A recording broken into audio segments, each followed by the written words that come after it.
Penjarahan oleh seorang pemuda.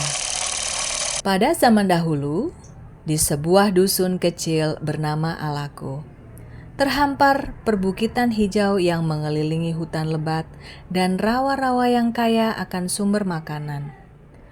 Dusun itu dihuni oleh sekelompok anak laki-laki pemberani yang dikenal sebagai Gais Wanangga. Mereka tumbuh di tengah alam liar, hidup dengan berburu di hutan dan menangkap ikan di rawa.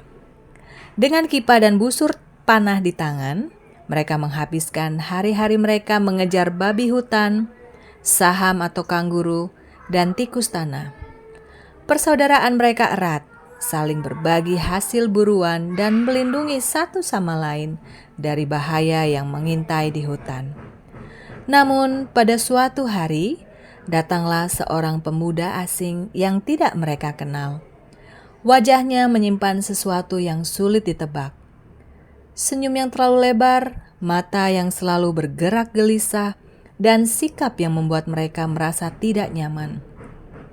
Pemuda itu memiliki nama yang terkenal, sebuah nama yang dibisikkan oleh banyak orang dengan rasa takut dan kekhawatiran. Gais Wananggip Alamem, atau yang lebih dikenal sebagai Abu Nawas Papua, seorang penipu ulung yang licik, cerdik, dan tak pernah kehabisan akal untuk mendapatkan apa yang ia inginkan. Anak-anak Gais Wanangga tidak menolak kehadirannya, tapi mereka juga tidak benar-benar menerimanya. Ada kecurigaan di dalam hati mereka. "Siapakah dia?" Bisik salah satu anak. "Kenapa dia datang ke sini?" Tanya yang lain dengan nada khawatir. Namun, Alamem berbicara dengan manis. Ia tertawa, bercanda, dan mengaku ingin menjadi bagian dari mereka.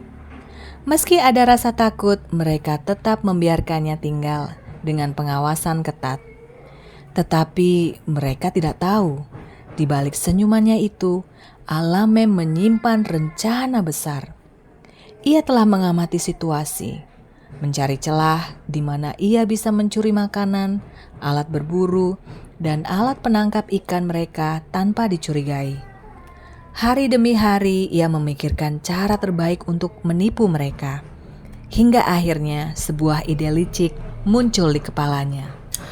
"Aku akan membuat mereka lengah," pikirnya sambil menyeringai. Pada suatu sore yang terik, saat matahari mulai meredup di balik bukit, Alamem mengajak anak-anak itu mandi di sebuah sumur alami di dekat dusun. "Kalian tahu tidak? Katanya dengan nada bersemangat. Ada cara menangkap ikan dengan menyelam lama di air. Aku bisa mengajari kalian." Anak-anak Gais Wanangga saling berpandangan. Mereka ragu, tapi rasa ingin tahu mengalahkan kecemasan mereka. Alamem tersenyum. "Ayo kita coba. Aku akan menghitung waktu beberapa lama kalian bisa menyelam." Satu persatu anak-anak itu melompat ke dalam sumur, menyelam sedalam mungkin sesuai arahan Alamem.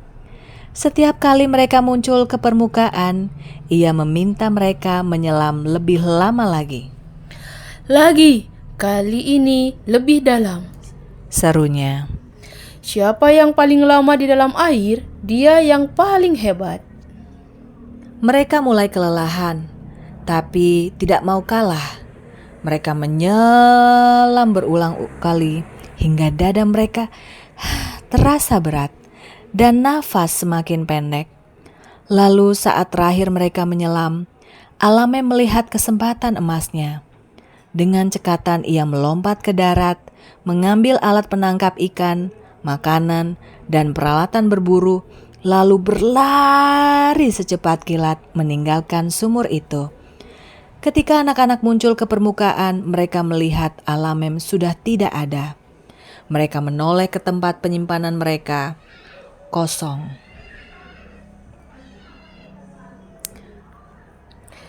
"Kita ditipu!" Salah satu dari mereka berteriak dengan panik. "Alat-alat kita hilang!" Seru yang lain dengan suara gemetar. Mereka berlari keluar dari sumur, mengejar Alamem yang sudah berlari jauh. Jejak kakinya terlihat jelas di tanah lembab. Anak-anak berteriak, menangis marah, tapi Alamem terlalu cepat. Ia berlari keluar masuk tanah lapang, menghilang di antara pepohonan lebat. Tidak ada yang bisa mengejarnya lagi. Namun, jejak kakinya tetap tertinggal di sana, menjadi saksi dari penipuannya yang licik. Sejak hari itu di kampung Alaku, distrik Okaba, jejak itu tetap ada, menjadi cerita turun-temurun tentang seorang Abu Nawas Papua, Singgais Wananggip Alamem, yang datang sebagai sahabat, tapi pergi sebagai pencuri. Alamem